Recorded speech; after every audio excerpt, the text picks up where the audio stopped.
আসসালামু আলাইকুম। আজকে আমি রান্না করব রুই মাছের কালিয়া। তো এর জন্য আমি এখানে রুই মাছটাকে ভালোভাবে ধুয়ে নিয়েছি। এখন এখানে আমি দিয়ে দিলাম লবণ, হলুদ, মরিচের গুঁড়া আর দিয়ে দিয়েছি সরিষার তেল দিয়ে খুব ভালোভাবে মাছটা মাখিয়ে নিলাম।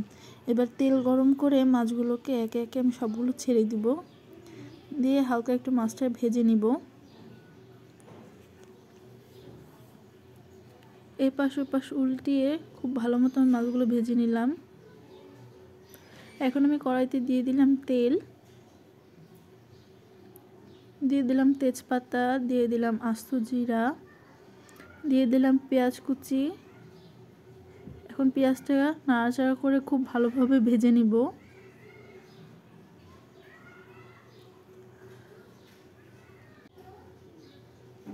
পেঁয়াজটা আমার ভাজা হয়ে গিয়েছে। এখন আমি এর ভিতরে দিয়ে দিব জিরা বাটা, আদা বাটা, রসুন বাটা, দিয়ে দিলাম মরিচ বাটা, দিয়ে দিলাম সামান্য পরিমাণ হলুদ, দিয়ে ভালোভাবে নাড়াচাড়া করে এর ভিতরে এখন দিয়ে দিব টক দই।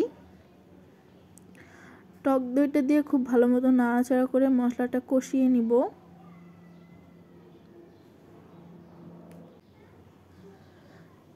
রুই মাছের এই কালিয়াটা খেতে খুবই মজাদার এবং খুব তাড়াতাড়ি তৈরি হয়ে যায়।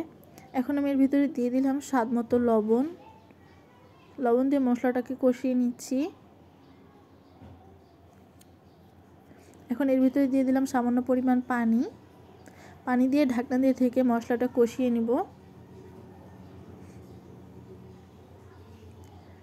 মশলাটা কষিয়ে নিয়ে এর ভিতরে দিয়ে দিব ভেজে রাখা মাছগুলোকে।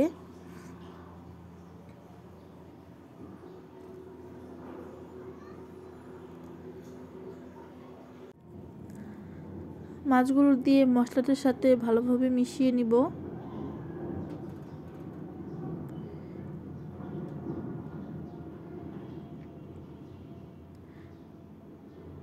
এখন আমি এই মাছগুলোর ভিতরে দিয়ে দিব পানি।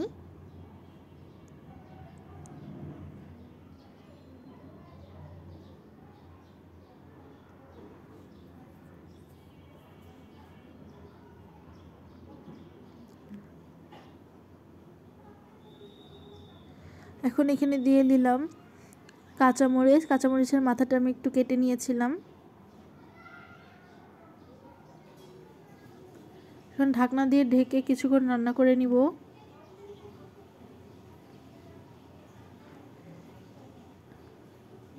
রান্নাটা আমার প্রায় হয়ে গিয়েছে। এখন আমি এর ভিতরে দিয়ে দেবো ধনেপাতা কুচি, দিয়ে 2-4 মিনিট আমি রান্না করে নেব। ব্যাস হয়ে গেল আমাদের রুই মাছের কালিয়া। বাড়িতে মেহমান আসলে এই রেসিপিটি করা যাবে।